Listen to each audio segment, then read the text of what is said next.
बार एकादशी में 1000 तुलसी चढ़ाएंगे, इस बार एकादशी में इतना नाम जप करेंगे, इस बार एकादशी में अमुक जगह जाके दर्शन करेंगे। ये होना चाहिए कि नहीं?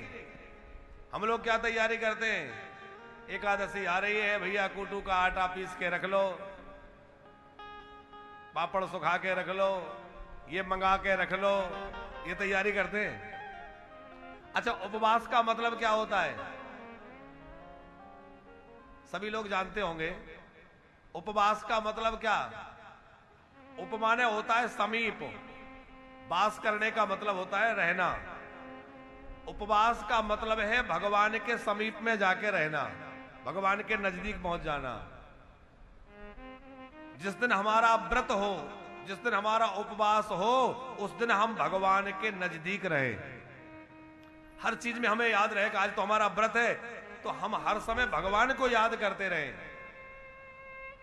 आजकल तो वैज्ञानिक भी इस बात को मानते हैं कि भैया महीने में 2 दिन 3 दिन निराहार रहे तो व्यक्ति का जो है सिस्टम ठीक ठाक रहता है।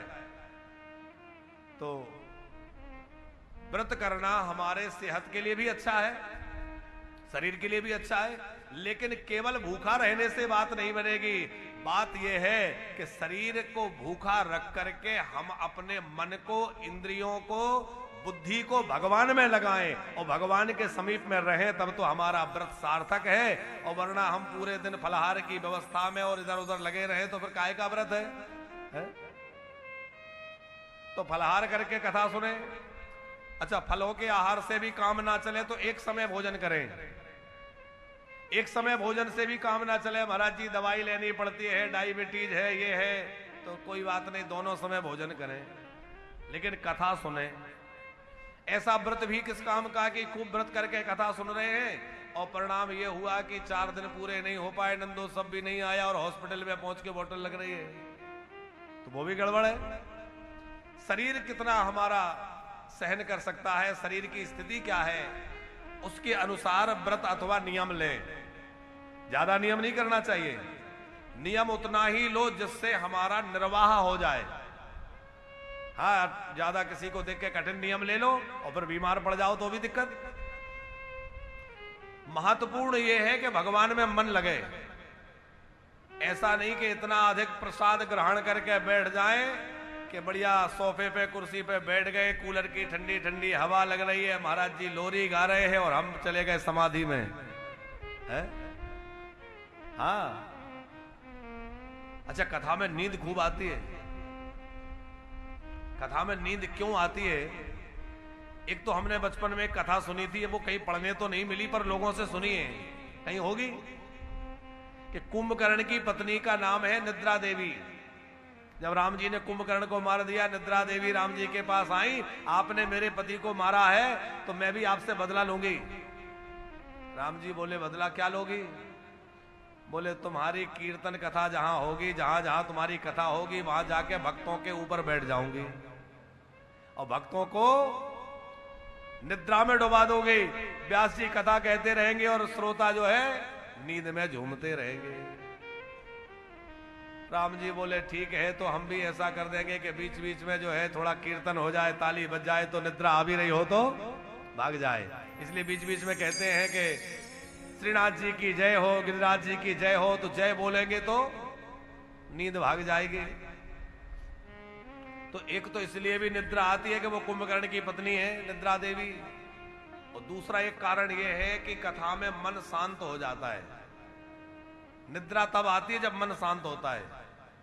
आपका मन अशांत है तो रात्रि में बढ़िया डबल बेड पे सोते हुए भी एयर कंडीशन रूम में नींद नहीं आती। मन अशांत है तो रात में नींद नहीं आती, कथा में नींद आ जाती है। क्यों? क्योंकि यहां आकर के मन शांत हो जाता है। तो जो भगवान में जिनका मन लगता है उनको तो ध्यान लग जाता है, उनका कथा में खूब मन लग जाता है, और थोड़ा भी मन इधर उधर संसार में है तो मन जैसे शांत होगा तो निद्रा आ जाएगी।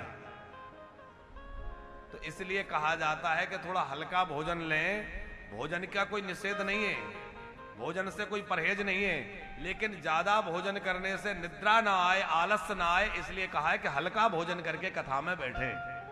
अब यहां तो दोनों समय की कथा है, और कथा के पहले दोनों समय बढ़िया प्रसादी है। सवेरे भी बाल भोग बढ़िया है। बाल भोग क्या है, वो तो अच्छा ही भोग है।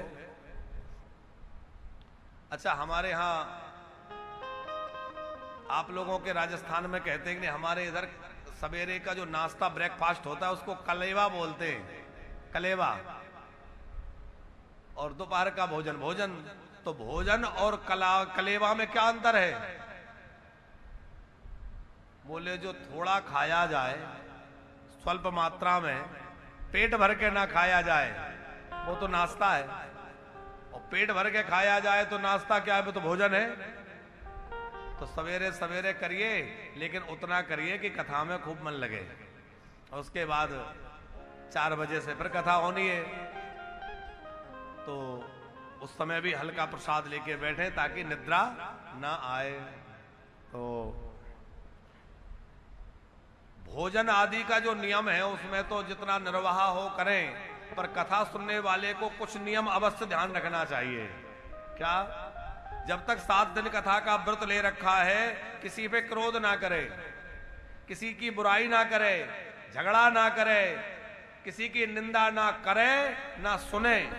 ऐसा नहीं कि बड़े दिनों में मिले हैं तो अरे अमुक के यहाँ ऐसा हुआ और उसका ऐसा हो रहा है, कथा के टाइम कथा, बाकी टाइम व्यथा। नहीं, जितना कथा में बैठे उसके बाद जो समय बचे श्रीनाथ जी का दर्शन करें, कीर्तन करें, गिरिराज जी की परिक्रमा करें, जितना हो सके भगवत चर्चा करें।